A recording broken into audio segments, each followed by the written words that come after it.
Recovery doesn't start tomorrow. Calling all angels. Recovery starts right now.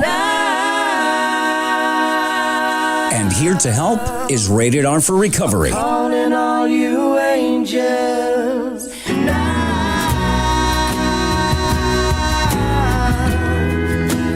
Calling all angels.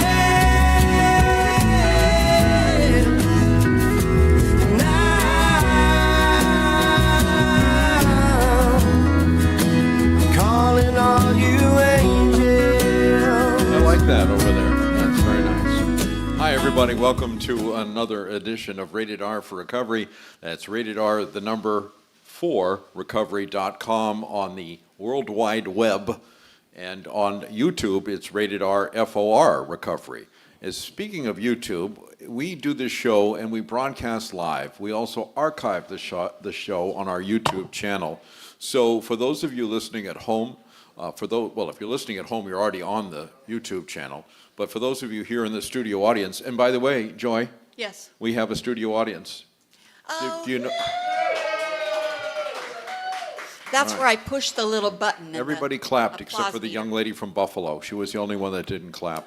So anyway, we do the show in front of a studio audience every Tuesday at 6 p.m. Eastern Standard Time.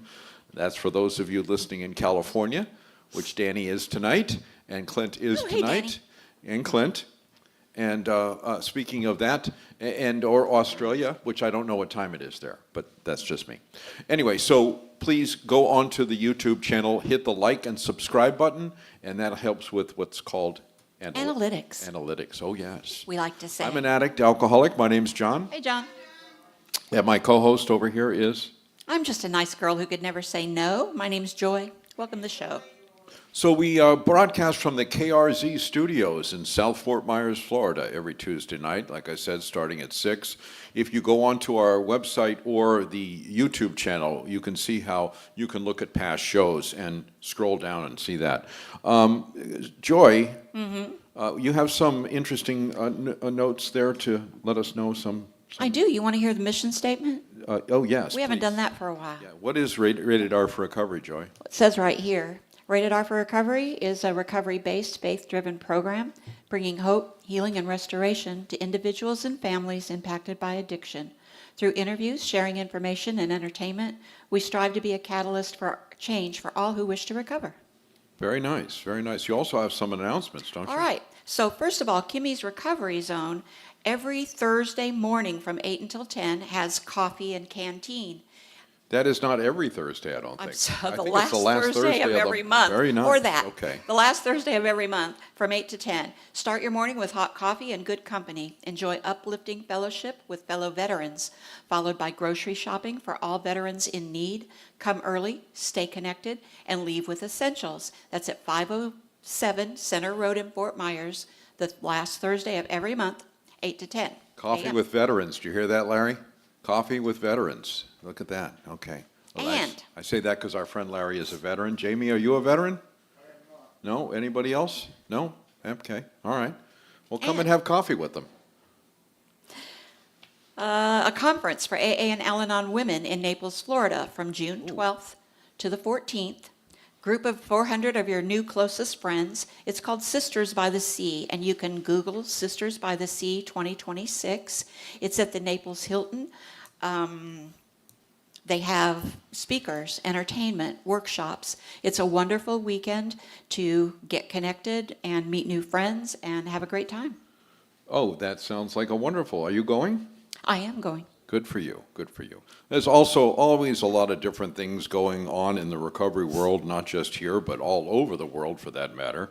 One of the other 12-step fellowships having a world convention on Memorial Day weekend in Orlando. Are you going? I am. That should be a too. hoot. That should be a hoot. And speaking of different things that are for fun, this past weekend was Easter weekend.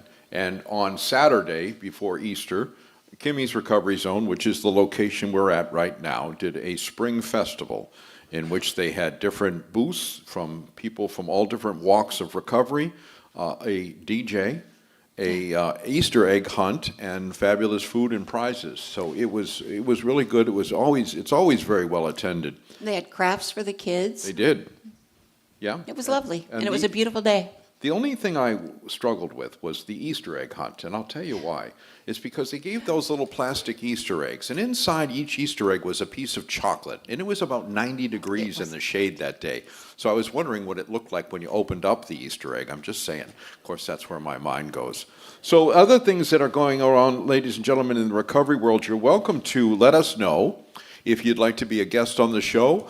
Get a hold of us through our website. Mark Santora is our executive producer. He's the one that's responsible for sending this out all over the waves of the internet. And for this beautiful set. And for this, yes, very much for And this the beautiful audio. set. There's, did a great job on this. So, Joy, what is the hardest part? What do you struggle with today?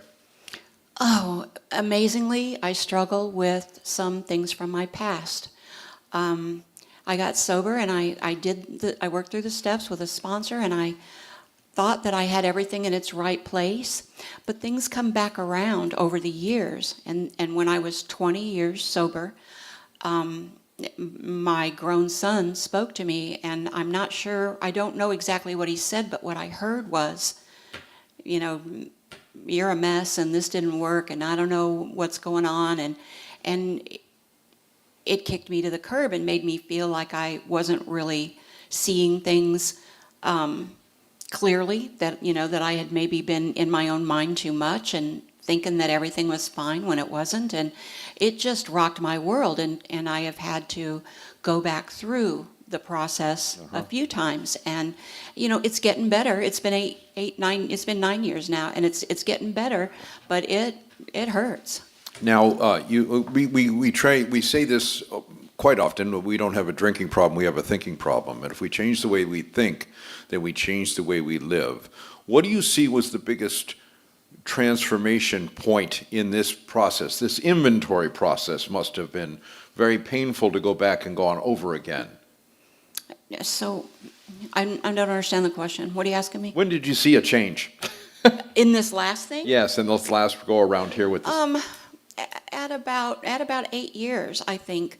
I did a step study with Celebrate Recovery every year through that, and you know, COVID happened during all that, and my home group died, and I got mad at them, and so I had a resentment, and I felt like AA had let me down. I mean, I was in a hard place, and I don't know if you're like me, but I don't like people telling me what to do.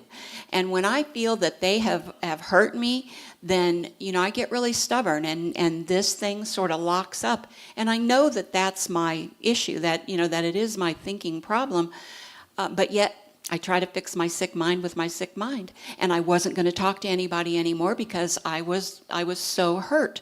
And it wasn't that I was angry, and I didn't really realize the hurt that of my own making, and looking at things, you know, through someone else's eyes, really. And there were things that I didn't want to look at when, you know, with my child. And people and children, you know, you say a lot. We hurt the people that we love the most, and it does a lot of harm, and it does some lasting harm. And the only thing, and I wanted a drink. I just wanted the pain to go away just for a little while. But I knew that there's nothing that a drink is going to make any better. It's only going to make it worse. Right. And I'm blessed that even through all this, he continued to try to have, you know, to build a relationship with me and continue to talk to me. And so that is part of my saving grace. And then I realized, you know, you've got to get connected. You've got to let people talk to you, and as much as you don't want it.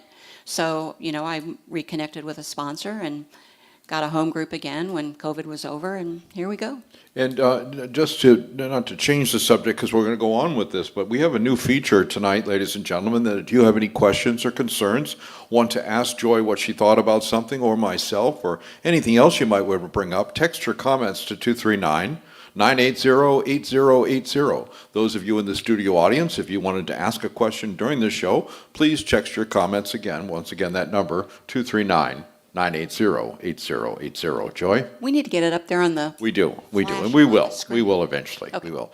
It happens to be a specific number. We might want a different number when we do it, so that's just okay. Yes, just I saying.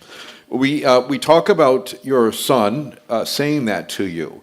In that time period, since he said that to you, what has changed in your relationship with him? Anything? I think we both try a little harder. I think it was good for him. I know that when I confronted my mother and I sort of made her apologize to me, I know what you're doing, but I need you over here, that when I sort of made her apologize to me, I was better. It caused her some grief then some years down the road, but it was off my chest. And I do believe that although it didn't relieve him of every trauma from his childhood and from, his adulthood with me, I know that it was good for him to be that honest with me. And I wonder why it took him 20 years to tell me, and maybe it was because I could barely handle it with 20 years of sobriety. Right. And because he might have been scared to tell you that, too. Fear is one of the things that corrodes us from the inside out.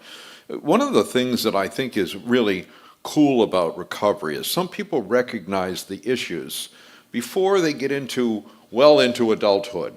I didn't get sober. Your husband hates when I say this, but this time, he hates that word this time, till I know, 64 years old. Well, we have a young lady in the audience we're going to bring up to the stage right now, and we're going to talk about young people in recovery. Please welcome Mackenzie to the show. All right.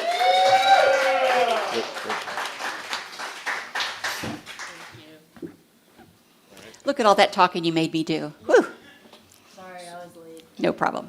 No, so tell us, do you mind, I'm going to ask you some pertinent questions here. How old are you?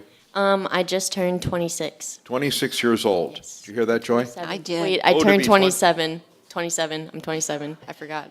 You're 27. Yes, So I just turned So you're 27. already lying to us. Yes, I'm flustered right now, but yes, I That's just okay. turned 27 last month. How old were you when you realized you had an issue? I asked my parents to go to rehab when I was 24, so I've been in the rooms for it's been like 2.5 years maybe. Was that when you realized it, or was it? Yeah, I was drinking like every single day, and I was just a nervous mess. And I asked my parents, I was like, "Can I please get help?" And since then, I've just been like in and out and around. We'll get to that. But what was your mom and dad's reaction when you asked for help? They didn't know I was drinking as much as I was. That's what I wondered. Yeah, I don't think anybody really knew, and I know that people talk about, addicts and alcoholics being really good at lying and hiding, and so I think I was doing a really good job of that. I was still working for the most part, and I was still having relationships with friends, but they were shocked, and when they did take me to rehab, they saw how much I was drinking, and the look on their faces, I mean, I couldn't even remember checking into rehab because I drank so much before I went, but I do remember, the look on my parents' face when they were dragging me down the steps to go, and I just wanted to keep How much drinking. were you drinking? I would buy 2 pints a day, and I would drink probably both of them every night. And Every night, or during the day at work, or in the morning when you woke up? What was your pattern? that's why I thought I was fine because I only drank at night. I was like, I'm not as bad as people. They need to wake up and have a drink. I wake up and go to work, and then I would come home, and the second it was 6 or 7 p.m., I would start drinking until I blacked out, and it was just a cycle. When you when did you have your first drink? How Yeah, old were my you? question exactly. Like most people in high school, I was probably 15, 16, going to football games with my friends, and somebody had alcohol, and I tried it, and I loved it because I didn't feel like an outsider anymore. My friends were all like, "We love you now, you're so much more fun and outgoing," and I mean, I'm still a very, very anxious person, but like when I was drinking, I was not anxious at all. I was like, I'm in control of everything. Like I'm outgoing and I'm funny and everybody loves me. And There's a literature that says we get the sense of ease and comfort Yep. by taking that first drink. Drinks which we see others taking with impunity or not hurting. So is that how you feel? yeah, I mean, I like felt different and I felt like I had too many emotions or feelings or I was awkward, and if I just drank, like I felt normal, and it wasn't like an issue, I thought, because I was like, yeah, all my friends are drinking, everybody's doing this in high school and college, everybody has a fake ID, everybody goes out every night, like it's just what you do. And it didn't seem far-fetched to go and do it. Did you remember when you started to drink alcoholically? Do you know what that means? I think so. Maybe not. I don't know. Like, To the point where all of a sudden you don't have any control over the amount you take. yeah, probably. It was probably my freshman year of college. I remember my boyfriend cheated on me, and I was like devastated because I was like, this is end the of the love of world. my, yep.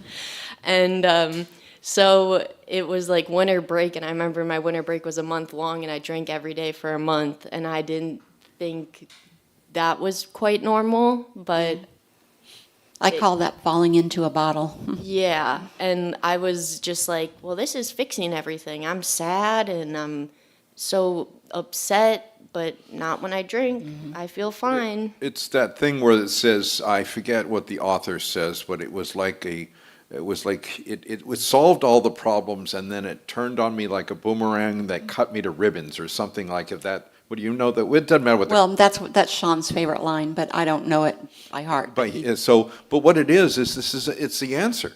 It's the solution. It's the social lubricant, makes me feel part of, all these things, and then it doesn't. And then it turns on me.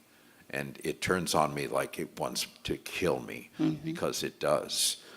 One of the things that you just admitted, you have struggled with this. Is it because of the anxiety? Do you get so anxious that you said, F it, and I'm just going to drink? Yeah, that would be it, but I also think the anxiety is like my loophole into it where I could. That's what I meant. Yeah, I could use it as an excuse, like that's why I drank so much, or that's why I was like going crazy last weekend. I was so stressed about this or nervous about this. And when I'm not drinking, like weird how my anxiety is not as crazy, and weird how like not terrible things are happening that I have to worry about and all of that. But what you were saying where it's like it turns on you, looking back, I can see it progressing and like see when it started to get bad. But like in the moment, I was like, I didn't see any of the signs that they teach you about in recovery or talk about in recovery. Sure, why would you though? Yeah, I didn't, I was just like, this is normal, this is fine. And then it just felt like one day it just wasn't. But it's like, there were things leading up to it. Like you were saying, this social lubricant, like suddenly I wasn't going out as much. I was sitting at home drinking. And it's like, in my brain, it wasn't clicking that was like not the best sign, but I don't know. When you asked your mom and dad and told them that you were looking for help or wanted some help, what was their reaction to you? I already asked that question, by the way. Well, but I mean, I have a tendency to repeat myself. Pardon me. no, you're good. No, I mean, I have the best parents in the world, and the second I asked, they were researching, trying to find what they could do to help. There's like no close addiction in my family. My paternal grandfather was an alcoholic, so my dad kind of dealt with it growing up.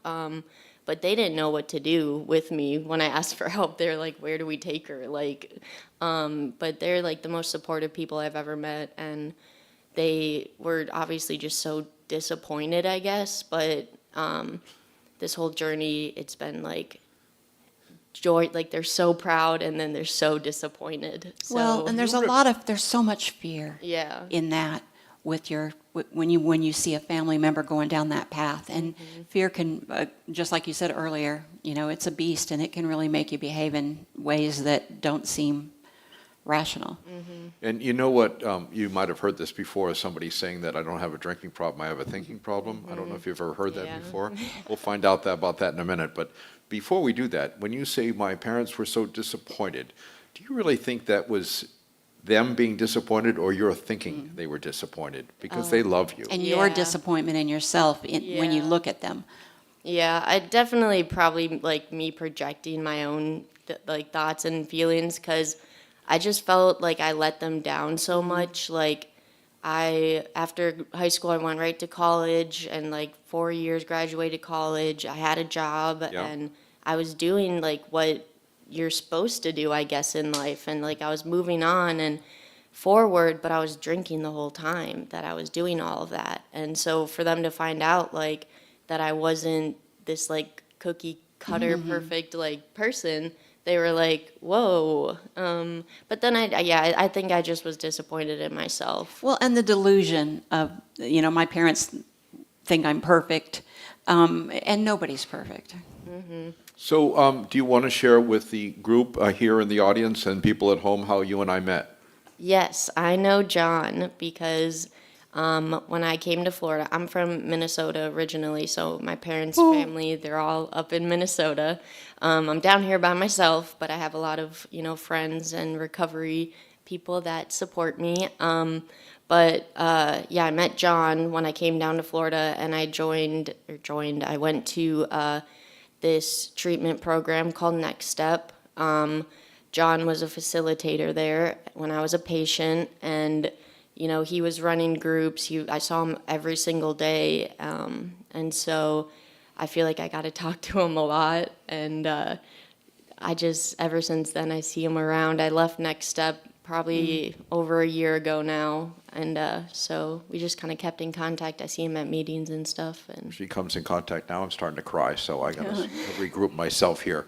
One of the things that Mackenzie not let us know, but we at work realize that Mackenzie has, they always say, well, why don't you just stop drinking? You've got such great potential. You've got such good potential, Jamie. You've got good potential. Why don't you just stop? It's not that easy. Or why can't you just have a couple? That's what my Yes. mom would say to me. Yes.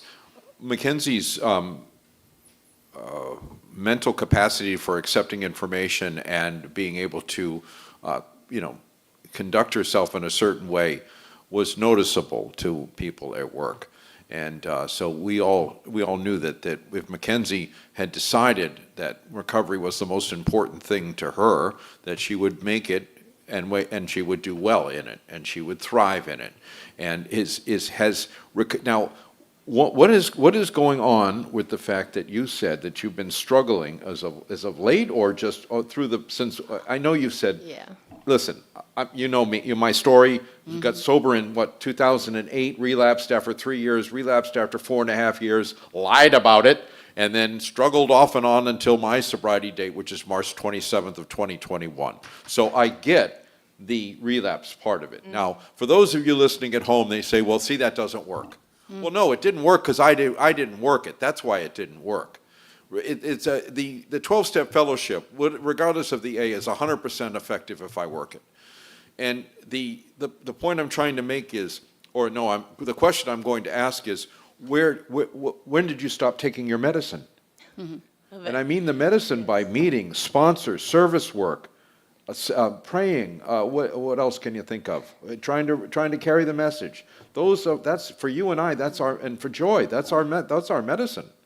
Well, I mean, I know that for me, even though I asked to go to treatment and I thought that I wanted to get better and I thought I wanted to stop drinking, the first year maybe, I don't think I ever stopped drinking.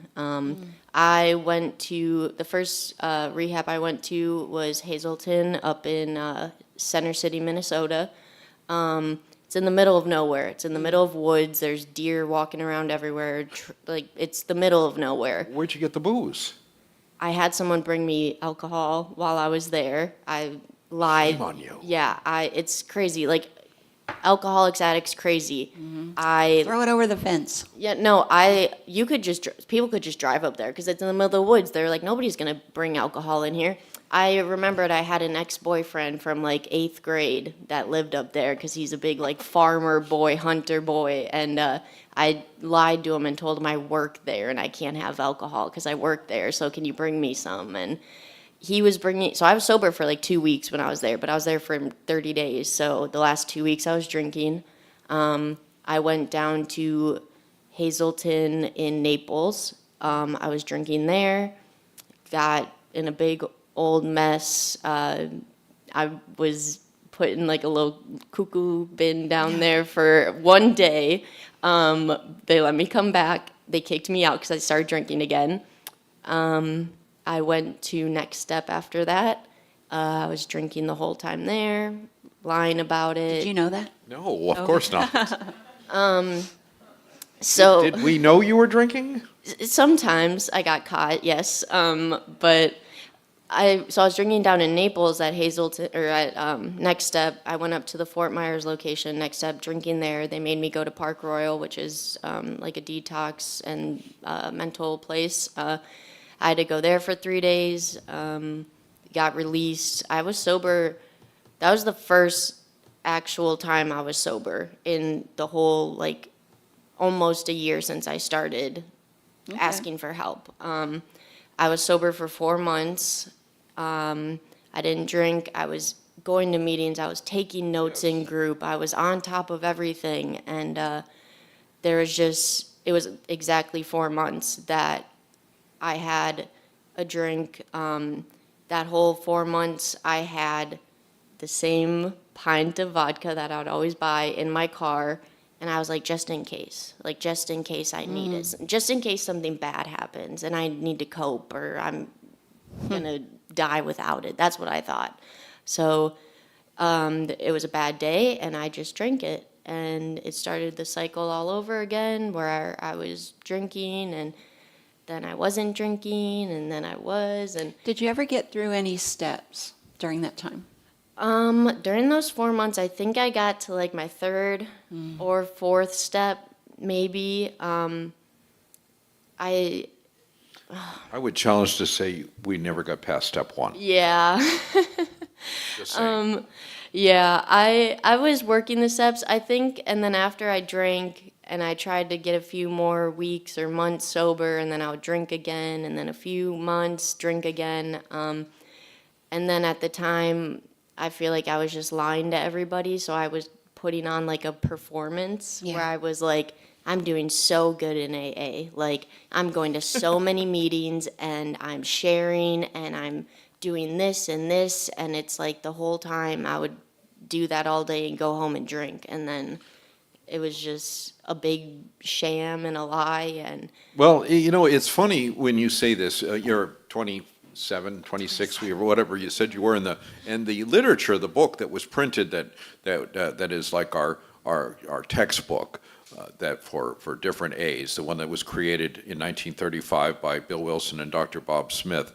In A Vision for You, it says, the person, I'm going to paraphrase, the person on the outside looks good, things good, look, everything's grand, got a good job and all that, but like a boy whistling in the dark that if all he could do is have one more drink and keep it secret or something to that nature.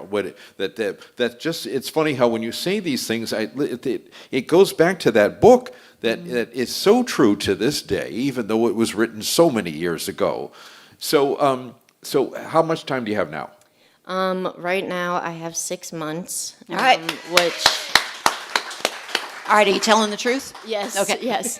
This is the longest that I've ever had. I mean, Nice. obviously before I was drinking, like younger, but since I've started, asking for help, going to rehab, all of that, this is the longest I've had.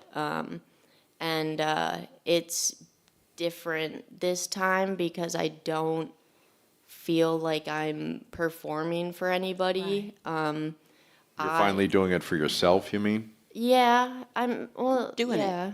there's always, I feel like you taught me this, where there's always like those secondary factors too that are in the back of your head, like your family and your jobs depending on you. There's always like those other things Yes, that there you is. think of.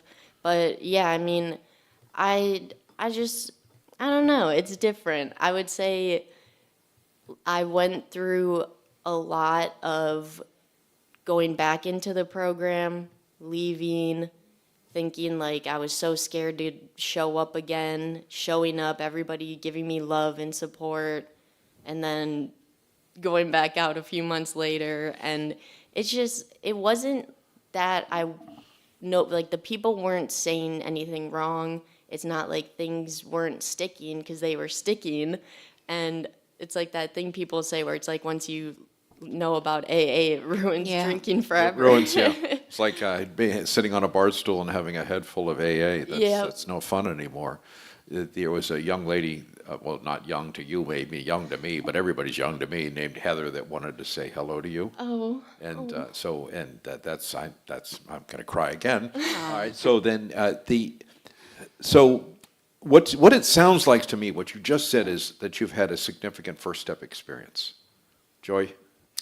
Yep, there's that, and like she said, we can get sober for a lot of reasons. We can want to get sober for a lot of reasons, and they really can be secondary things. But eventually, we have to do this for ourselves, and we have to get to a place where we realize that if I don't do this, I'm going to die, and that not only that, but there's real life out there if I'm sober, and life worth wanting. Yeah, I think one of the not issues, but just something that was going on with me was like, I feel like I'm very malleable because I didn't know anything about AA or recovery when I first came in. And so it was like I was like a kid in a candy shop where I was like, recovery, like, oh my gosh. And then I was being thrown so many different ways to recover that I didn't know what I wanted to do or how comfortable I felt with things. Makes sense. And so, That's where a sponsor helps. yeah, well, that's the thing too, is like Good one, Joy. I don't have a sponsor right now. I've had 2 different sponsors in the past. One of my sponsors, who is the best person ever, she actually let me live with her for a little bit. Oh, yeah, I remember that. Yep. So after I left Next Step, I moved in. To live with her. I went to live with my sponsor. Her and my other roommate were out of town for the weekend. I was drinking, I think, the whole time still, but they were out of town for the weekend, and I drank a lot. And my mom called from Minnesota to do a wellness check on me. The police showed up. They talked to me. My sponsor found out. She drove home immediately and was like, we are going back to rehab. I was, again, blackout, belligerent, don't remember anything really, except that it was traumatizing and scary. And Really? so that took a lot of, like, responsibility on her part. Like, we're helping another addict or alcoholic, because if it was my old friends, they would have just been like, yeah, she's fine. But like someone actually caring about you, and my parents caring about me to check on me, knowing something was up. And, that started another whole stint of rehab and halfway house living and that kind of thing. And it's just, that was this, like I said, it was a cycle of drinking before, and then it was a cycle of like recovery, cycle of drinking, cycle of recovery. And it's every time that I would come back into the rooms and be like, I relapsed, I need a white chip. I meant it. I was like, I hate this, I'm done with this. Like, I want to be better, I want to live a better life. And then a day later, not even sometimes, like it would been be there. Yeah. Oh. And anytime you can say, who in their right mind would fill in the blank? Obviously, there's part of you that isn't in your right mind to want to quit something so badly and yet find yourself back in it time and time again. And there are 2 places where recovery comes down to the nitty-gritty, and John talked about, obviously, we really didn't get through step 1, but working with others, which helps when all else fails. You talked about your sponsor, like working with you, and we do that to keep ourselves sober. I can't tell you how many times I have talked to somebody else and I was like, oh my gosh, that's what I need to hear. Or I just lost my train of thought. But so 5 and 9 are big, steps 5 and 9 are big spots where you gotta get over those humps, or, chances are you're not gonna stick around. So getting through there and just working through it to the best of your ability, not perfectly, starting to work with other people, and then beginning to make amends and see life in a real way, like Yeah. I was having trouble with. Well, Mackenzie, is there anything that we've left out that you want to add? are we done? Almost. Oh, no, I just, sorry. No, I just want to say, like, this time around, so before I felt like I wasn't doing things the right way, or I was listening to too many people's stories or opinions or how they were doing it, and I was trying different methods, and this last time, the last time I drank, there was somebody who was trying to get me through the steps as quickly as possible, and for me, that wasn't working. I felt so pressured and so Interesting. not ready. I didn't feel ready at all to be open and honest and talk to someone constantly or do the work. And so, Were you able to voice that to the person? Because that's huge. Because if I'm not ready, it doesn't, you're wasting your time, you're wasting my time. Well, or even just to say that this is a lot of pressure. Yes, or on me, even to because- say that, Because right. then there are ways that we can try to work and make it not seem so pressure-y. yeah. Well, eventually I was able to say that. And I had my last drink. It was October 3rd. Well, that's my sober date. So October 1st or 2nd was the last time I drank. And I did part ways with that person eventually as a sponsor, because this is my second sponsor, because I just wasn't ready for what she was trying to put me through. And I think this time I've learned that, like, I am the tortoise in the race. I need to take my time with things, because you talked about how helping others and being of service is a great way to, get out of yourself and all that. I'm still very much in the selfish mindset where I'm like, I don't want to help people. Well, and who does? So I know this about myself, and I know that it's gonna take time. When somebody suggested to pray in the morning and pray at night, that took me weeks to even add into my routine. And so I just have been trying to go not as slow as possible, but at the pace that's right for me, and I feel like it's working. Very good. Whatever works, what we used to say, Yep. right? Next step, whatever works. If it's working, don't stop doing it. And I'm glad you made it this far. If somebody that was your age or younger even said, how do I do this? What would your recommendation be to that young lady? Probably to try to get involved in the young people, in whatever fellowship you're in. I was going to FICCIPA a lot, which is the Florida Conference of Young People in AA, or That's Yeah. it. Yep. So I got to go to FICCIPA, free of charge. I got a scholarship to go. I was able to Nice. be there, And let me just say that almost every state has an EPA, Yep. so Yeah. that you just put your state's initial at the beginning. Right. Yep, and I got to go to ICIPA actually, which is the International Conference of Young People in AA. It was happening in Minneapolis when I was. Oh, really? I just flew home one weekend Nice. and it was happening, and I showed up, and it's just weird how that stuff happens. But I met a lot of really good young people and heard a lot of good stories about it, and it helped me relate a lot with what was going on in my life and seeing it in somebody my age or younger or older, but it was a lot easier, I think, than when I first jumped into AA, and like the youngest person in a meeting would be like, it's not that old, but like 32 or something, and I was Well, yeah. and I was 24, and I was Yeah. like, we have nothing in common. So definitely like getting in touch with the younger crowd. And then also to, in my home group, which is Tuesday morning, Stepsisters at Yana at 9:30. If in a home group, reaching out, making friends, there's a lot of older ladies in there, and I hear their stories, and I'm like, I did the exact same thing, and they're like 70 years old, and I'm like, you did what I did? Like, that doesn't make any sense. And then they have like 40 years of recovery, and I'm just like, that is insane. So you can learn, for me, I can learn from both, but I really do like meeting with the younger groups just because they invite me to activities, and I get to go like see a movie, or we go like do an escape room and stuff like that. So it is, it's a journey. Awesome. Well, on behalf of Rob, Andrea, Bobby, Paisley, and the rest of the dogs and everybody at Next Step, we're very proud of you. Give give Mackenzie a nice round of applause.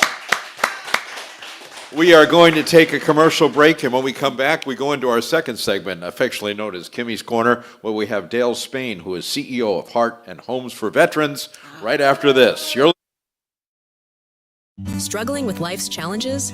At The Next Step, we're here to guide you to a brighter tomorrow. Whether it's counseling, recovery support, or simply finding hope, we provide the tools and community to help you rise. Take the first step toward healing today. Visit thenextstep.org and discover how we can support your journey to wellness. Remember, every step forward is a step toward a better you. The Next Step, your path to hope, starts here. With offices in Fort Myers and Naples, 844-639-8371. Have you been charged with a crime? You could face serious penalties for conviction, and it is vitally important that you have skilled legal assistance on your side during this time. Call Brian L. Edwards, Esquire, Attorney at Law today. 888-512-6254. Results matter. With a track record of success, our methods are tried and true. Mistakes happen, but we can help. Brian L. Edwards, Esquire, Attorney at Law. Visit FortMyersCriminalLawFirm.com or call 888-512-6254. Feeling trapped in addiction? White Sands Treatment Center offers more than just detox. We build lasting recovery. With 3 inpatient and 18 outpatient locations located throughout Florida, we offer services from medically supervised detox to inpatient, outpatient, and sober living programs. Our services include individual therapy, family therapy, life skills, and small group sizes. Our amenities include yoga and massage therapy with recreational activities, including gyms, pools, and spa. Newsweek has named White Sands one of America's best addiction treatment centers 5 years in a row. You deserve quality care in a safe, supportive setting. Call White Sands Helpline at 833-423-2338 or visit whitesandstreatment.com and start your recovery journey today. Welcome to Holy Spark. At Holy Spark, we bring power and reliability to every job. From panel upgrades and EV chargers to lighting installations and troubleshooting, we're dedicated to keeping your home and business running safely and efficiently. With expert craftsmanship, honest service, and free estimates, you can count on us to deliver electrical solutions that shine bright. Contact us today at holy-spark.net or call 239-789-6832. Not everyone has the luck of the Irish. If a friend or family member is in trouble, call Shamrock Bell Bonds. Put our number into your phone, 239-332-2245, 239-332-2245, or go online at gobailmeout.com. Shamrock Bell Bonds provides fast, reliable service.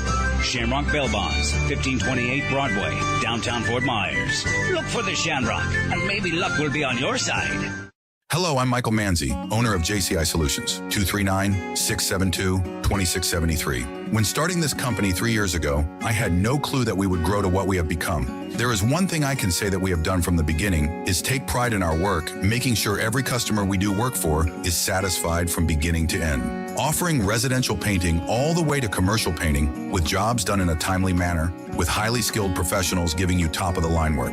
To help you create your new look, call JCI Solutions, 239-672-2673.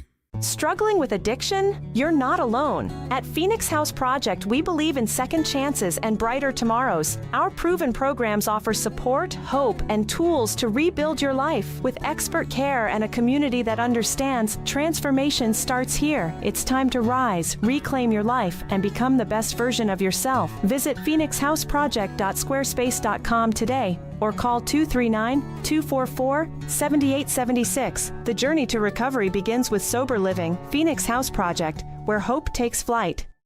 Kimmies Recovery Zone, where hope meets action. We're here to guide the journey from treatment to thriving, healthy living. With peer support, public education, and vital resources like housing, employment, and Narcan training, we're building stronger communities. Ready to make an impact? Together, we're creating a network of recovery, resilience, and renewed lives. Kimmies Recovery Zone, your hub for healing and hope. Visit us online today at kimmiesrecoveryzone.org. It's not how we survive, it's how we thrive. When children have to play inside so they don't disappear.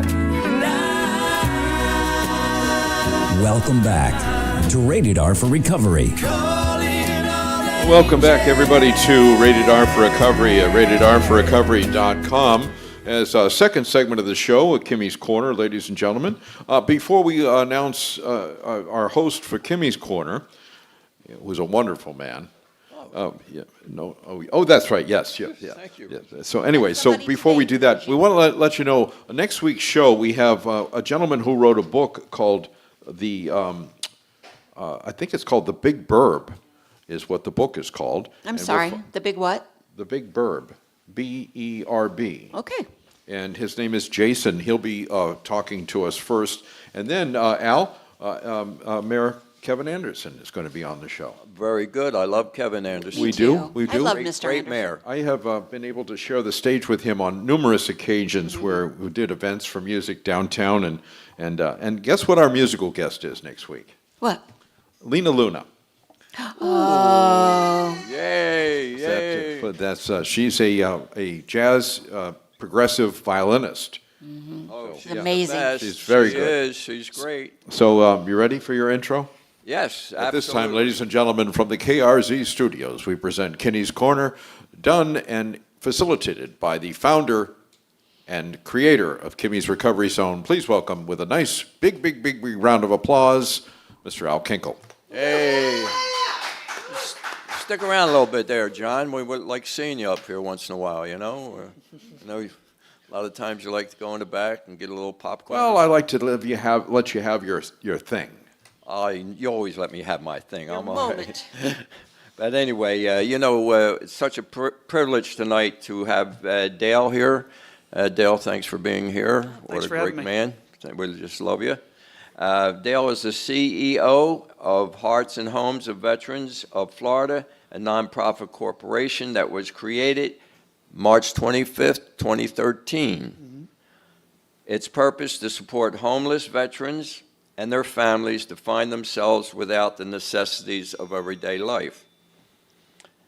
So Dale, that's a big title, comes with a lot of responsibilities, and especially when it comes to our veterans, because we are so responsible with them and take such good care of them, and I know you do a great job, and I appreciate that. I thank you so much. So what led you on that mission? Being a veteran, you're a mission-bound person anyway, and what led you to that mission? Yeah, so I retired in 2019 from the Marines. My wife actually got a job offer with the VA for social work, so she decided, well, let's go back home, go back to Florida. I'm actually originally from Orlando. So we moved down here, she took the job, and I was kind of just looking for something part-time. So I actually applied to Home Depot and Lowe's and got denied. I was overqualified, so that was real fun. And then I found this organization. I just wanted to work part-time, spend some time with the kids. Had this organization that said that you need a warehouse manager, and so I said, oh, I can do that. Monday through Thursday, 8 to 2:30. I'd love that. Reached out to them, and then they said, yeah, we'd love to interview you. Went through a couple of interview rounds with them. I liked what they were doing. They're giving out food to veterans in need. They're giving out hygiene products, cleaning products. They have a shower facility, laundry facility, their own transportation. I mean, they were kind of a one-stop shop at some point. And they do great things. It was started by Don Payton back in 2013. He was a Vietnam vet. Had a friend that actually committed suicide that was living out in the woods. And he said, that's not going to happen again. And so he started doing it out of the back of his truck. Wow. And it's grown since then.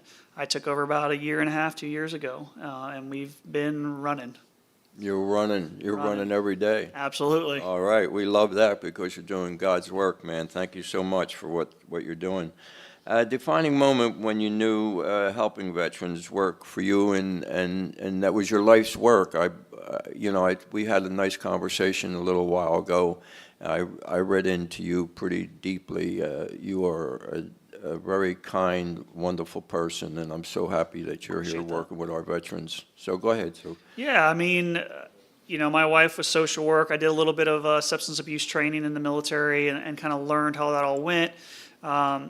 When I first retired, I was working at a rehab facility, residential treatment for veterans. So I learned a lot doing that. So when we moved down here, I wanted to help, spend some time with the kids, but also help out and fill that void that I needed, the brotherhood, the helping somebody. And I just didn't realize how much I was biting off. So it was good that I got down here and started working, and I just started seeing everything and seeing all the people that needed help. And, you don't realize how much help they need and how much, mental health and substance abuse are all tied together with homelessness and anything like that, insecurities, food insecurities. I did not think it was as big of a deal that it is. So it was very eye-opening. One brother helping another. Absolutely. And when it comes to the veterans and some of the things that they face, and what makes it different with veterans and the homeless population that we have of veterans, and what's one of the driving forces to become homeless for a veteran, and then how do we bring them back into society? I think of it has a lot to do with the Vietnam era. They weren't not treated right when they got back from society, from the government, and then they didn't have PTSD back then. It was shell shock, and if you said, "Hey, I've got this," you were probably going to be put in a mental institute at those times. We've grown, we've evolved since then. And I think that it's easier for the veterans to just get so frustrated with society and trying to get help that they just give up. And it's easier for them just to be in the woods and not have to deal with anybody.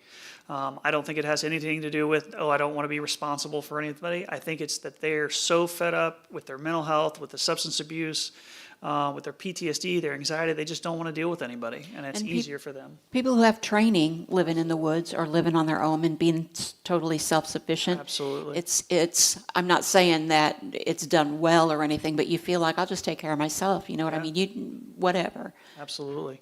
Especially on a society that's kind of kicked you to the curb and not cared, and then when someone goes out to help them or try and help them, it's like, well, they're getting pushback from different people or the VA or the government or anything like that. So it kind of discourages that.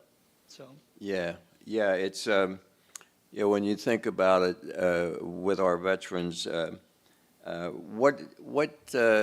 how is it for them to, once we get them back into our program, which is society, and how do we pull that off? What do you do to encourage that to come back with us, that I think make it them feel depends. safe? It's the community. The community has got to work together. The nonprofits got to work together. We've got to work together with the VA. We've got to work together with the government, and all of us together can solve that problem. And until we do that, it's not going to happen. You have all these different organizations, especially here in Lee County. We do a great job with all of our nonprofits, but there's a communication gap between us all. And we can all sit in the same room and talk and do our own piece. But when I have a veteran that comes out and fills in, let's say, a 30-question application, and then he's got to come to you and fill out a 30 application, and he's got to go to someone else and fill out he's told his story 5 different times. For someone that has PTSD and anxiety and depression and all that, now he's got to tell it 5 times just to get into housing, get some furniture, get some food. It's exhausting. Yeah. And so I think that's what pushes them so far. And until we can communicate on the same page, I think it's going to continue to happen, unfortunately. Yeah. I think that what you're saying is what we talked about too a little bit earlier today, and we talk about it all the time. It's how Lee County has really stepped up to the plate, to work together, collaborate with each other a little bit more. And we just cannot do it alone. We have to work with each other. We know that for sure. And, we really have to work on the veterans piece of that program. You know, a lot of times, I think what happens sometimes with our veterans, you know, they're team players, and they're also very good at being independent. Absolutely. And sometimes that's it might hurt us a little bit more than we thought. Yeah. You know, so is there a story that comes to your mind of a veteran that you pulled out of that darkness and into the light that you like to think about? Absolutely. We had a veteran a couple of months ago. He moved down from Ohio, was going through a divorce. His Tesla caught fire on the way down from Ohio. He was living in the woods for a couple of weeks. Somehow he found us. I'm not exactly sure how he found us. And once he kind of told me a story, we sat down and talked. He was really energetic, and he wanted to do good, and he's down on his luck. We were able to, within 20 minutes, I booked him a hotel room. 20 minutes. We gave him enough food for the weekend because it was a Thursday, so I gave him enough food for Friday or till Sunday. And then I told him a couple of numbers to call and what to tell them and kind of help him out so it wasn't so frustrating. So he made those calls. He came back and saw me Monday morning. I then gave him an employment, a temp agency. He went to the temp agency the next day. They placed him immediately. So now he went from homeless to living in a hotel. And now he's got a temp job. We gave him enough food and hygiene products, cleaning products, even gave him some gift cards and stuff like that. And then I didn't see him for about 3 weeks. And then he shows up and says, I got an apartment. Oh. I said, great. Now we're going to fill that entire apartment with furniture for you. And then a week later, he rolls up and he's got a car. I go, this is great. You got your own vehicle. And it wasn't like a brand new car where he couldn't afford it. It was something his buddy had, and he sold it to him for a couple $1,000. And I said, okay, that's even better. Fast forward even a week later, and he shows up and he said, I need help. And I said, well, what's going on? He said, I need a suit. I just got this job doing political security, and I need a suit, and I'm leaving tomorrow. And I said, here's $100, go to Macy's and get yourself a suit. Mm-hmm. We took it right out of petty cash. But that's what we're there for. We're there for the helping hand. Now, if you're not going to do the work and help yourself, we're not going to help you. But if you're going to help yourself and do what you're supposed to and do the right thing, then we've got you. Yeah. And that cliche about, it's a hand up, it's not a hand Absolutely. out. Right. And I think that anybody can get behind that. Absolutely. Yeah. Yeah, and our veterans are so powerful. They proved in service of this country that they can do anything. Mm-hmm. And just the right circumstances, they can walk into recovery and be very successful at it because they're the people that we depend on to protect us. Absolutely. And so we should protect them as much as they protect us. No They're not kidding. afraid to go to war. They're not afraid to die for this country and for us. Yeah. And we should be the same Absolutely. to them. And you talked about them being team players, and, I always think a band of brothers, and that they can help each other in their brokenness also. Even when you think that you're all alone, you still have that brotherhood, and, and they're there. You just have to connect with them. Absolutely. We even have veterans who we've helped in the past, and now they come back and they start volunteering for us. Mm-hmm. And of course, as soon as I find a good spot for them and then I can push it through the budget, I'll hire them. And so we have, I think I have 3 or 4 that I've hired. We had a female veteran come in, and she was really diligent about looking for a job. And one day I'm like, hey, let me see your resume. And I pull it up, and she had a bachelor's degree in childhood development. There you go. And I go, hey, you're perfect for working with vets. So I hired her. And Love she, that. and she was one of our intake staff and everything. And she's starting to build herself back up. And that's what it's all about. If I can do that, then I'm going to do that. So. And I don't think there's any higher calling. Yeah.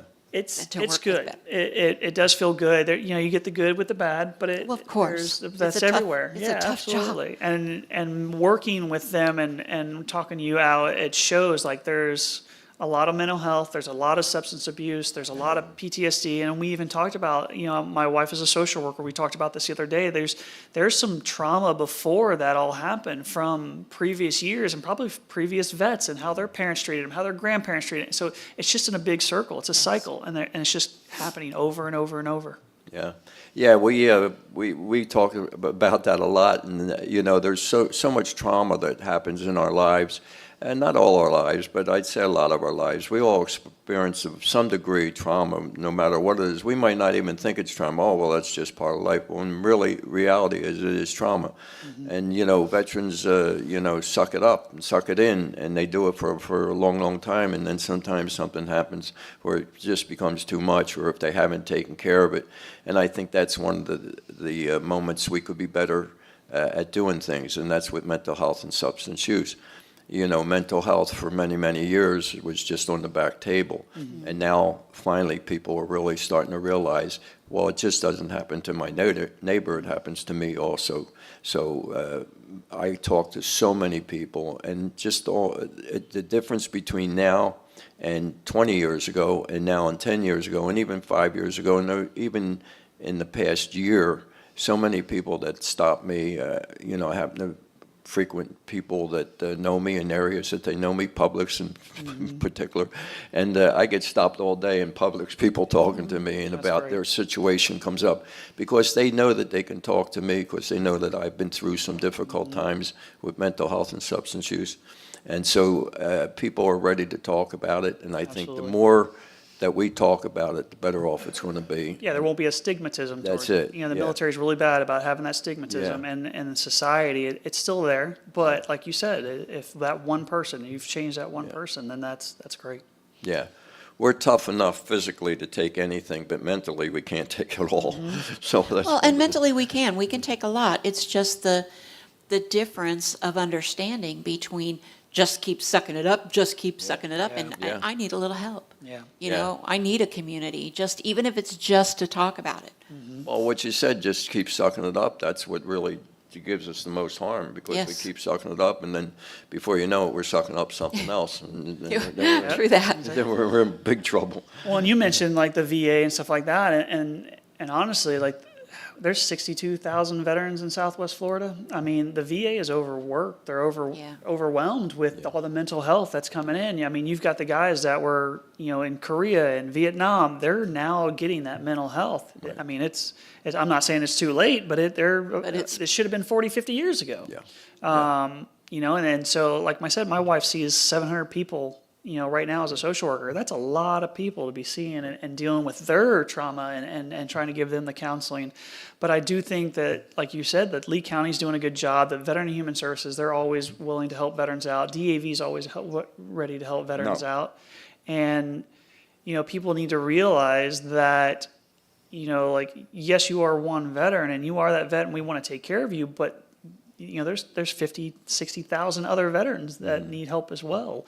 And so they just have to kind of take a step back and realize that it you know, it can hurt and you're going to have to do some work for it. It's not a handout. And like you said, it's a hand up. Yeah, we're in, you know, we talk about it. No. Trying I to didn't help say you. no to you. Yeah, trying to help you when you didn't need help. Yeah, it's you know, we prepare for war, but we didn't prepare for war after the war. So I think that's really where it's at today. You know, we don't want to use the old. We don't want to use the old system. Yeah, I mean, it's one of those things. When I got ready to retire from the military, I went through a 2-week course right when I was getting ready to retire. But the guys that weren't retiring, who only did 4 years, were going through a 1-week course. And they teach you how to dress, and they teach you how to do a resume. They teach you real quick about all your benefits. The problem is you're at the end of your career after 4 years, and all you want to do is go home. Right. And so they're not paying attention. They just want to get out of there and go home and unfortunately go drinking or anything like that. But then they forget about that, and then come 20, 30 years later, they're like, oh, well, my knee's hurting because I jumped out of airplanes, or my back's hurting because I jumped out of a truck. And it's like, well, you didn't claim that when you were getting out. Right. So, but then you're like, well, why isn't the VA helping me? It's because you didn't do what you were supposed to. And so now the paperwork to do that it's a struggle. I mean, most of the vets I deal with now are like, we have got to get lawyers involved and trying to get their VA claims. Now, it does happen. When I was up in Alabama, and so I'm 100%. I actually had DAV help me. They got me to 60%. I got myself from 60 to 100%. So learning that system. When I was up in Alabama, I was helping veterans do the same thing. I had a Vietnam era veteran who had throat cancer from Agent Orange. The VA wouldn't touch him. Nobody would help him out. So I went ahead and put his claim in. he put him and his wife and his kids all through debt because, I mean, it was hundreds of thousands of dollars with cancer treatment. The week that he got his letter saying he was 100% service connected for that Agent Orange, he died. Yeah. But the plus side to this is his wife got those benefits because I got that connected for them. So she got his disability for the rest of her life. So she was set. Yeah. And that's what it's all about. Yeah, and that's the shame of it is because they don't recognize those things. And like I say, the more evidences are coming out now, it's almost hard to argue against those things. You the know, water and the smoke pits. Right, and yeah. some of these things don't they don't happen to you until years later. Yeah. So who can say, well, you didn't speak Didn't up about it? Well, register. it wasn't happening. Well, yeah, even the burn pits are like, oh, you got to register, and here's the cutoff. And it's like, well, what if you didn't? And then 50 years from now, you got cancer or something like that. And it's like, well, I was at the burn pits. Well, you didn't register, so you don't get it, And Even though they knew you were there. Yeah, exactly. They have it documented. Sometimes I think when we're arguing a case in court, the other lawyer knows the truth. And, Oh, yeah. Has got to fight it, for whatever reason. And sometimes they win, and it's a shame, and it's a cost to somebody and somebody's family, but that's what happens. Don't get me started. So with all that weight on your shoulders and, what gets you through your day? Is it these great stories that you have, the positive stories? It's What the else great helps you? stories. It's the people I work with. I couldn't do it without my team. I've got 13 employees, and they do a really good job of taking care of those vets and making things happen. And that place could probably run without me being there on the day-to-day basis. So we've built it to do that. But it's growing the partnerships and changing the community. That's what I want to do. Don't want to just help veterans like, hey, here's some food and stuff like that. See you next month. No. Our next project is housing. So we're looking at apartment complexes right now. So I got my board on board with that, and they voted for it, and everything's running, and we're going after some big grants through the VA and some with Lee County. So if we get those and we start working that, it's going to change Lee County. And that's another thing. If you can live near other veterans, and then that will build a community. Absolutely. Well, and Al and I talked about it, the biggest struggle right now, I'd say 80% of my clientele, 85% of my clientele is Vietnam era vets. With their substance abuse, their PTSD, some of them were just working underneath the table after they got out because they just could not mentally deal with what they were going through. So when they're at that age now that they're collecting Social Security, it's like, oh, I'm getting the minimum. It's like $850 or something like that. Well, that can't afford a place here in Lee County. Not at all. So I'll see those veterans until the day they die, unfortunately. But hopefully with the housing that we're trying to build, we're working with some partners, and we're trying to be like, okay, this is going to be transitional housing for 9 months, and then we're going to put you on a budget program, and then with that other partner, hopefully we would be able to get them into permanent housing. So. Yeah, that's one of the answers. And I think, what's it going to take us to get that message across that if we help these people in this time in their life, and some of them, the older folks that, the Vietnam era veterans and stuff like that, help them to have a better life as long as they have to go. Mm-hmm. And I mean, they've lived this long and they beat Vietnam and all that. They're going to live probably another 20 years, and you want to make sure that they have they're living in a facility that's nice enough for them, something that they deserve. Our veterans, what we owe our veterans is never paid off. Absolutely. So we just got to keep paying that. Absolutely. That ticket. Yeah, it's proof of concept. Just kind of like with recovery and stuff like that. It's like, okay, how many people relapse or like that? Let's 90% or 10% didn't relapse. It's the same with veterans with homelessness. It's like, okay, I've got you in this structure. Here's the budgeting. Here's the mental health. Here's substance abuse if they need that. It's giving them all those tools to where. And making it not a stigmatism of come in and ask for help when you need it before you get the eviction notice. And not so much pressure that you don't feel you can keep up month after month. Absolutely. And one of the big myths is that people are, because they're using drugs or they might have a mental health issue. they'll blame it on all, alcohol, they'll blame it on drugs, they blame it on all that. But some of it's not even that. Some of them now, especially today, are just getting evicted. Yeah. And aren't getting enough stipend to afford another housing, and they wind up in a homeless situation. Ian was a big factor in that, and I was not here during Ian, but I've seen the outcome of it, and seeing veterans who own their own homes and went through all that, their insurance didn't pay out, and now rent is tripled. They can't live off their Social Security anymore. That's a fixed income, and that's the problem is, we're talking about building affordable housing. Yeah, that's affordable housing for the working class, but it's not affordable housing for the people that are on fixed income. Yeah, right. I listened to some of the staff here, I won't mention anybody's name, but there's people that their mortgages have went up so much. Yeah. I mean, they're barely, eating today, and then of course, everything is just going sky high lately, but especially if you're on that $800 a month, $1,300 a month, $1,200 a month. I mean, I just can't imagine, trying to find something with Absolutely. that. Yeah, and I do hear it said, but I don't think it can be said enough, that many of us are simply a couple of paychecks away from if something happens, like a hurricane like Ian, or you get sick, and just a couple of paychecks away from being on the street ourselves. Yeah. And people don't realize that when they're going about their business. Oh, so-and-so, they just couldn't do it, or they're just a drunk, or they, it's not that simple. Yeah. We always go to the dark side. Don't go to the easy solution, like help them out. Well, go to the dark side and blame them for all the problems that they have that probably half of them aren't their problem. I believe it's part of that, suck it up and take care of yourself. And everybody, my husband used to say, I'm a man, and if I can't take care of my own problems, and it's wrapped up in that. Oh, so-and-so, you're just not doing it. You're just not taking care of yourself. Where things happen. Yeah, things do happen, and I'm a man that said that I couldn't take care of myself, and I want everybody else to help me. That's the kind of guy I am. And some of the I need help. And it creates that thinking too, that I give up, I just can't do it, or I can't. You have to do it for me because I just can't. Well, and then you go into the military side, right, where it's like, hey, you got to do it on your own. You got to fix it. You got to do all this other stuff, and you don't realize what's going on because you're so busy. It wasn't until my wife was actually going through school for social work, and she said, hey, I want you to take this quiz. And I said, all right, perfect. And I already been in for 13 years at that point, gone through 3 combat tours and stuff like that. So I take this quiz, and I sit down, and I'm like, all right, cool. I was like, hey, I got 100. First test I got 100 on, right? And she's like, hey, that's the screening for PTSD. I'm like, oh, okay. I said, well, I guess I'm going to go to mental health tomorrow. And I did. Because at some point you're going to hit that, I'm not saying rock bottom, but you're going to hit that point where it's like, I don't want to be toxic to my family. I don't want to be toxic to my kids, and I don't want to continue this cycle.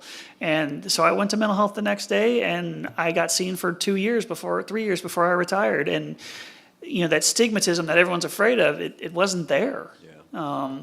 And so it worked out really well. And life becomes better because, if we can admit that we have issues and be humble enough to know that people do care about it. And but if we don't admit it to ourselves and want to hide, and then people hide all that. They hide their being, addiction, whatever it might be, whether it's drugs or, one of the most dangerous drugs is alcohol. So, and we're all ready to have a drink, the drinks don't hurt, you just drugs, that kind of stuff. Well, we were talking about that in the back too. The Vietnam era, they want camaraderie when they get back. They want someone else to sit with and have a drink and relax, and unfortunately they got the VFWs and the Legions. That's the first thing they do is pop open a drink, and they start drinking, and then you got the depression, you got the PTSD. It all works together, and unfortunately it doesn't work well.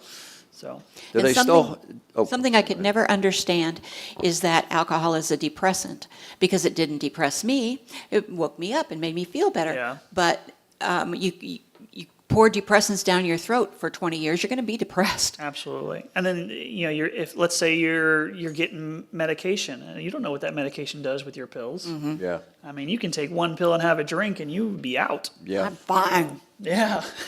Yeah, and one of our biggest issues today, too, is the fact that somebody from 55 up to 65 is a danger zone because of a lot of us at that age might have surgeries and things like that. Absolutely. And then have a few drinks on top of it.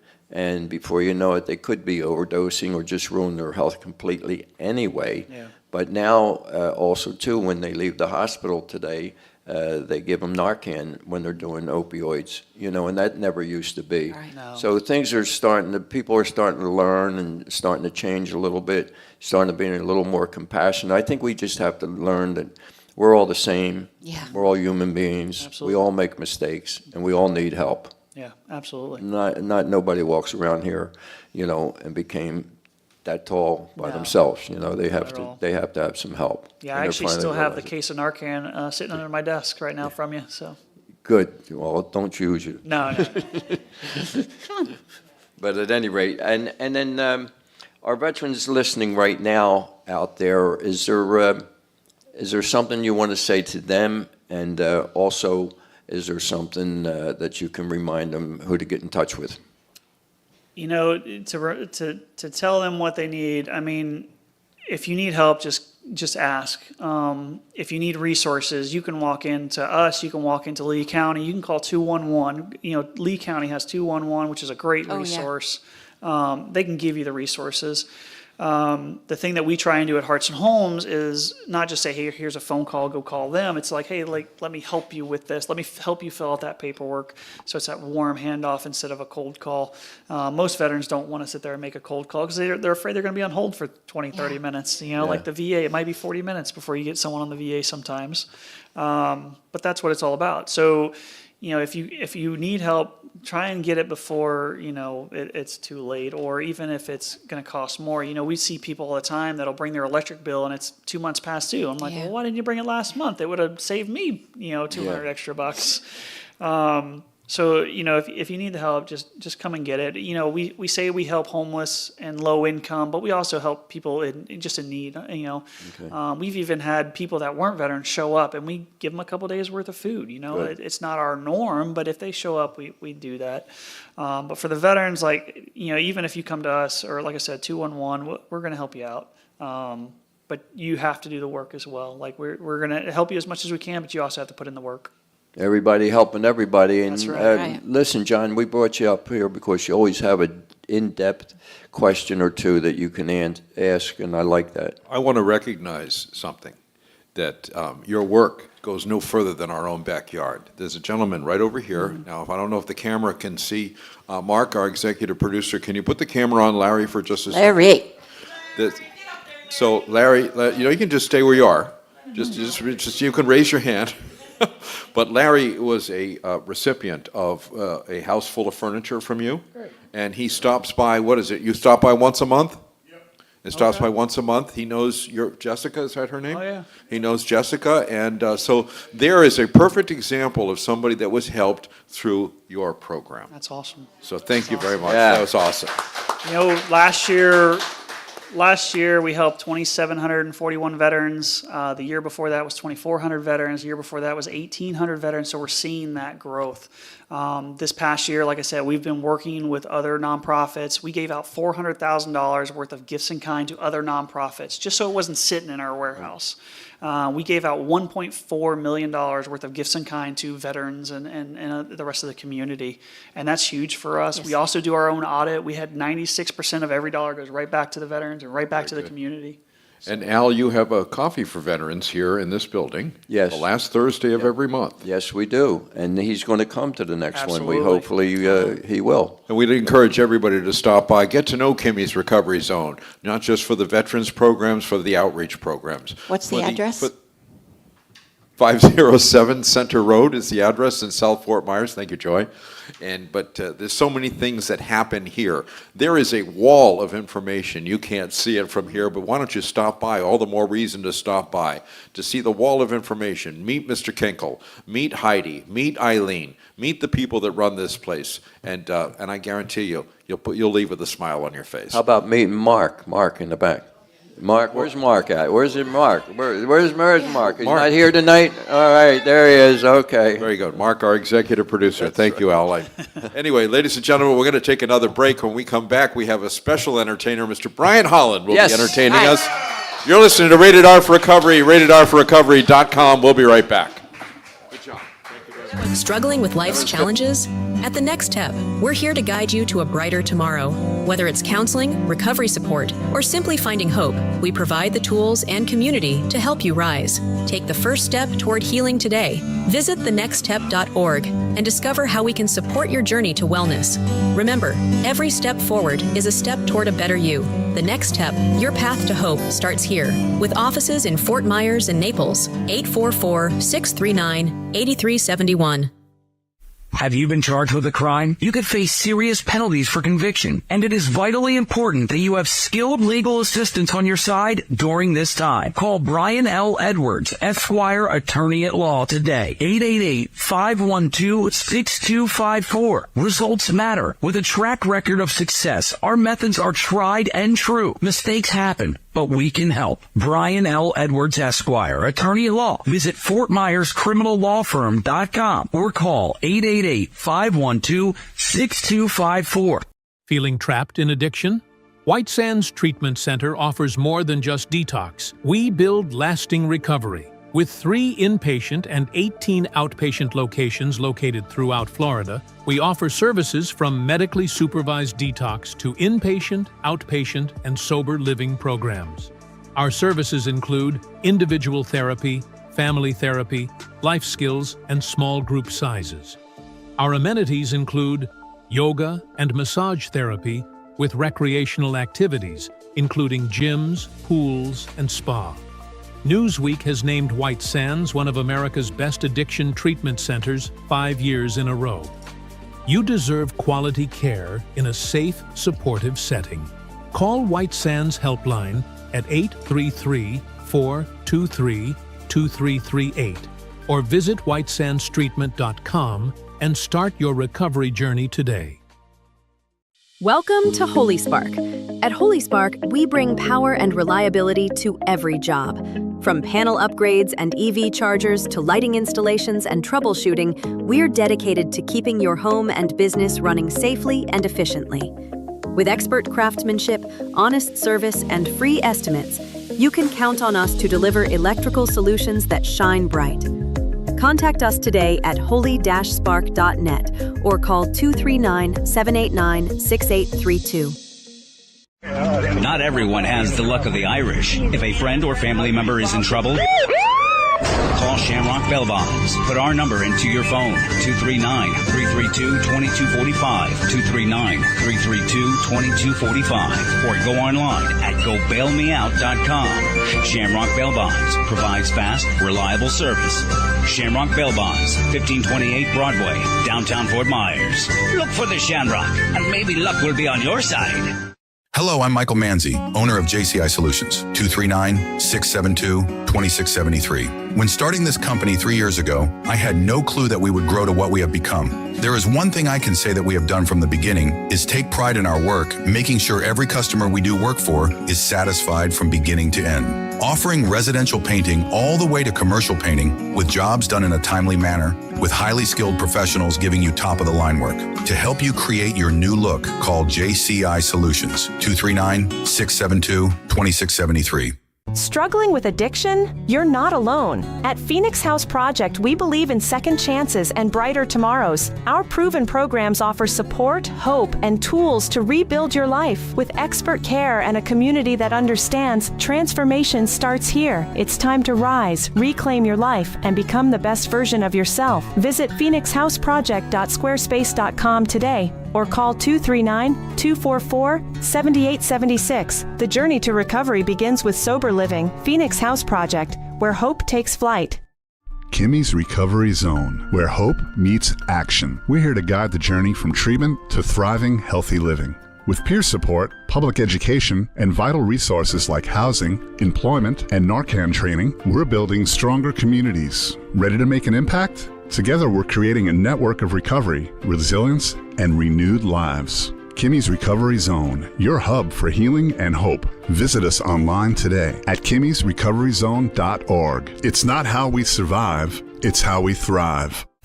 When children have to play inside so they don't disappear. Welcome back to Rated R for Recovery. Calling all angels.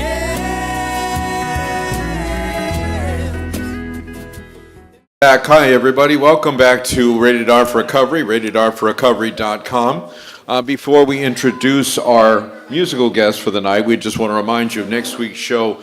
Jason, who wrote the book The Big Burb, will be here as a guest, along with Mayor Kevin Anderson. His honor will be gracing our platform, and the musical performer will be Lena Luna, a violinist extraordinaire. But right now, we're going to focus on our musical entertainer right now. Ladies and gentlemen, it is Rated R for Recovery's proud pleasure to introduce Brian Holland.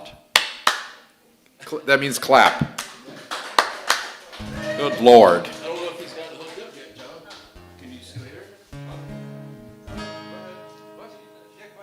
Okay. Yeah, Brian Holland. Yeah, Brian. How y'all doing? All right, so.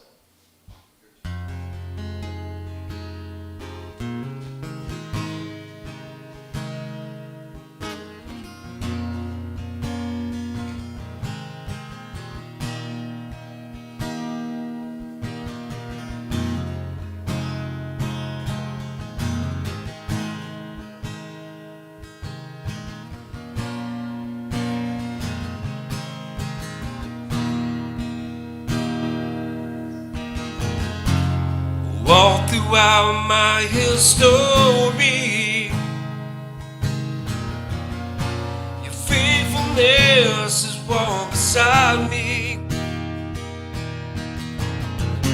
The winter storms may wait for spring, and every season from where I'm standing, I see the evidence of your goodness. It's all over my life. It's all over my life. I see your promises in fulfillment. It's all over my life. It's all over my life. Help me remember when I'm weak. Fear may come, but fear will leave. You lead my heart to victory. You are my strength, and you always will be. I see the evidence of your goodness. It's all over my life. It's all over my life. I see your promises in fulfillment. It's all over my life. It's all over my life.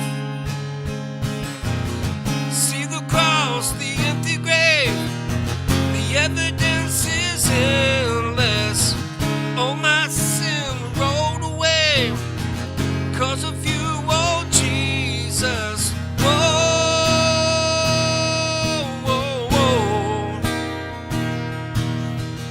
Why should I fear? Oh, the evidence is here. Why should I fear? Oh, the evidence is here.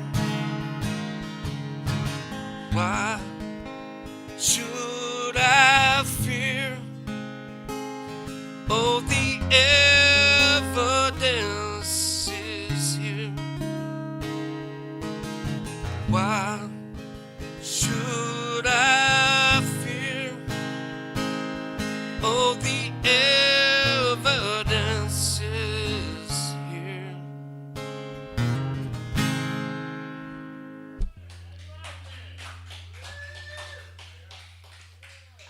So, all right. Well, how about a little instrumental? A little something I've been working on, so I'll try this out.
a sound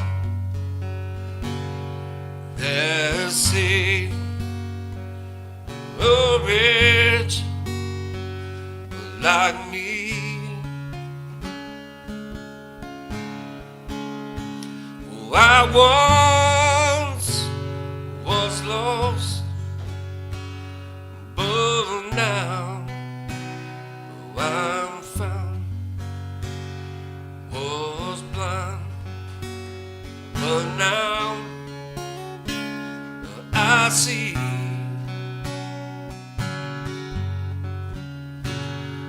When we've been there 10,000 years, bright shine as the sun. And as the sun fades behind the clouds, God, we praise God. praise God, Join us again praise God, each and every Tuesday praise God. at 6 p.m. for another edition of Rated R for Recovery and ratedrforrecovery.com. Good night. I like that. I like that. I wanted you to.